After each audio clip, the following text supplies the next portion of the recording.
جانتے ہیں۔ جی بالکل، حال کا این اے 148 کی بات کر رہے ہیں تو احمد حسین ڈیر یہاں سے مضبوط کینڈیڈیٹ ہیں. ان سے جانتے ہیں کہ ان کے مقابلے میں سابق وزیر اعظم بھی ہیں، وفاقی وزیر بھی سابق ہیں اور دیگر نئے چہرے بھی ہیں. تو کیسا دیکھ رہے ہیں ڈیر صاحب، آپ کیسا دیکھ رہے ہیں آپ اپنے حلقے کو؟ آپ پہلے بھی اسی حلقے میں رہ گئے ہیں، بلکہ نئے علاقے کو شامل ہوئے ہیں، تو کیسا آپ دیکھتے ہیں؟ بسم اللہ الرحمن الرحیم. میں پچھلی دفعہ بھی جو ایم این اے بنا ہوں، اللہ کی مہربانی سے میں نے گیلانی اور بوسن دونوں کو ہرایا ہے. اور جو پچھلے 5 سال گزرے ہیں اس میں مجھے یہ فخر ہے کہ میں نے اس علاقے میں وہ ڈیولپمنٹ کام کرائے ہیں جو پاکستان کی تاریخ میں آج تک نہیں ہوئے. میں نے غریب کو ماسز میں ڈیلیور کیا ہے. دوسرا، میں نے یہاں پہ جو ایک ظلم کی سیاست تھی اس کا خاتمہ کیا ہے.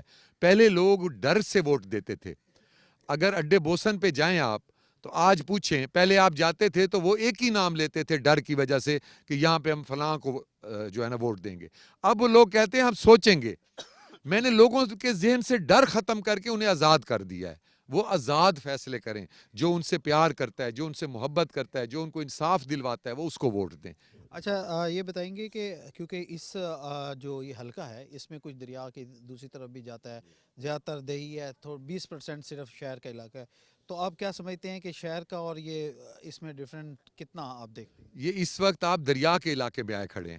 یہ دریا یہاں سے بالکل نزدیک ہے. یہ دریا کے علاقے میں ایک ووٹ جو ہوتا ہے وہ 1000 کے برابر ہوتا ہے، کیونکہ یہاں پہ لوگ کم ہوتے ہیں، کیونکہ دور دور رہتے ہیں. پھر اتنے لوگوں کا اکٹھا ہو جانا یہ بہت بڑا ہم جلسہ کنسیڈر کرتے ہیں. پھر یہ 7 چند ایکڑ پہ ملک سکندر بوسن صاحب کا گھر ہے، جو کبھی زمانے میں لوگ ڈرتے تھے.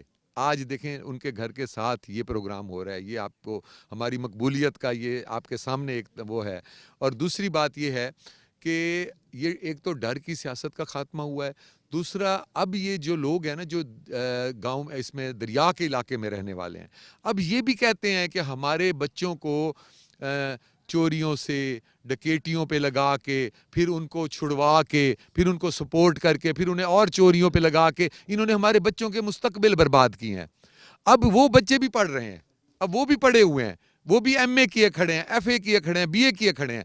ایک طرف تو یہ ہے کہ صرف رکے تک وہ بیچتے ہیں، نوکریاں بیچتے ہیں. ایک طرف تو یہ کچھ کیا جا رہا ہے. دوسری طرف میں چیلنج کرتا ہوں کہ آج تک میں نے 1 روپیہ کمیشن لیا ہوا کوئی ثابت کر دے، میں سیاست چھوڑ دوں گا.